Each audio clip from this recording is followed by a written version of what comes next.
Hey, what's going on? It's Lawrence here in sunny California to cover the 2016 ESPY Awards, and it has been nothing short of an amazing year in sports. Records have been set, records have been broken, and yet here we are again at the ESPY Awards. We're going to catch up with the athletes and artists alike, so rock with us. Let's have some fun. I got Hannibal Burris with me. How you doing, man? I'm good. How are you, man? What sports did you play growing up, Hannibal? As a little kid, I ran some track, did cross country. One time, I was running cross country, and I had practiced cross country. I knew how you were supposed to pace yourself, but for some reason, when we got to the race, it was like a 1.5-mile race or something. I just went on a full sprint, like, oh, and I was in the beginning. I was in first for maybe a few minutes, and then I just broke down. just walked the rest of it, last place. And that's when you learn you got to pace yourself as you go. You have to pace yourself. Mike Thomas, Miami Dolphins, play DB. If you had the chance to train any athlete that wasn't a football player, it could be Serena Williams, it could be anybody. Who would you most be excited to train and kind of turn into a football player? And I'd be excited to, I don't want to be cliche, but I'd be excited to train with LeBron James, though, man. You know, he's a freak athlete. I want to see, can he move like a DB?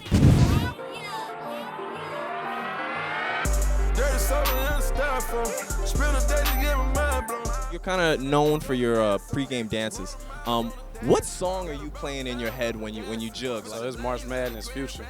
That's a classic. I was gonna say that's classic. I mean that could go with anything. Yeah, I know the words from forward to back. That's my thing. Better dancer, you or Russ? If Now I'm taking that one. Yeah, I need that one. Yeah. Go! You're missing it. You got a girlfriend who's a pretty cool person. What are your relationship goals? Like, are there any? Is it Amon and his girlfriend? Is it Beyonce and Jay? Like, when you look at relationships in hip hop, do you have any relationship goals? Nah, man, I'm fun. I'm young. I'm 24 years old. I just want somebody to be fun. Outgoing. Have good times with. I'm able to hang out with all my friends and chill. Did you really think you were gonna come back from 3-1? Obviously, you couldn't do it if you don't believe. No one else believes. So if you don't believe, then there's not going to happen. So 100% we believe. But part of the reason why it was so amazing is because the Warriors are such an amazing team. So it made the feat seem even that much more special. But you have to give credit to them. They were a tough foe. Trish. What's up with your boy? Yo, can I learn that? Can I learn? Yeah. Can I learn that? You good, champ? Is this how y'all talk to each other? Look like a champ. Look like a champ. Trish, what up? Trish, you gonna come talk to us? Talk to me about this year, man. We down 3-1. We come back some way. Everybody knew y'all were gonna come back, right? In the locker room, you're like, we got this. That's all we gotta say. Do y'all believe now? Exactly. All right, say no more. Say no more. I'm a dreamer, but it's hard to sleep when your head's not in it. When you're working out, what music have you been playing throughout this year? Has there been a song, a playlist, or an artist? You know, I have a very eclectic music taste. I listen to a ton of hip hop, indie rock, like all across the board, some pop. Recently, I went to a Birdie concert. I don't know if you know who she is. You do? Of course. And it was phenomenal. And so I've just been playing her album nonstop. How many romantic relationships does the average person have before marriage? He said, 4, 'cause she here. It was fun, man. You know, Steve Harvey's a great guy, man. And it's something I always watch growing up. You know, you're always watching at home and saying you want to get on the show and see what you do. Had the opportunity to do it, and man, had to bring it home. How'd you feel about your performance? I did great. We won. I answered, every question right, and it's all about winning, man.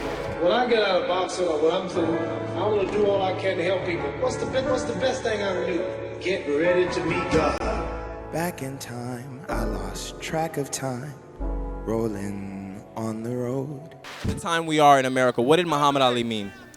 I think he was a fighter in every sense of the word. I think not just in boxing, but his battle with Alzheimer's as well. I mean, people forget that he was diagnosed in the 80s, and all they say, he lost. He didn't lose a battle. He never lost anything. And so I think for our generation, he represents a fighter, not just in what he does as a profession, but what he does as a person in his health and what he did in his philanthropy as well, too. He's amazing. I had the luxury of meeting him 4 or 5 times, and it was an honor. When you're a kid growing up watching other superstars, and then they call you by your first name. It's just like, wow, Muhammad Ali knows me. So like when he first called my name, I was like, this is crazy to me because I watch all his movies, I watch all his fights, and I try to like steal a little bit of his style. He was a master of smack marketing, talking smack, hey, 1, 2, 3, I'm gonna knock him out in 3, all that stuff. So I kind of, tried to use that when I was playing. 2016 ESPY red carpet has been nothing short of amazing, man. From sideline players to side chicks to champions and beyond. It was a great time, man. Use that hashtag RevoltTV to ESPYs 2016. Your boy Lawrence Jackson. We out.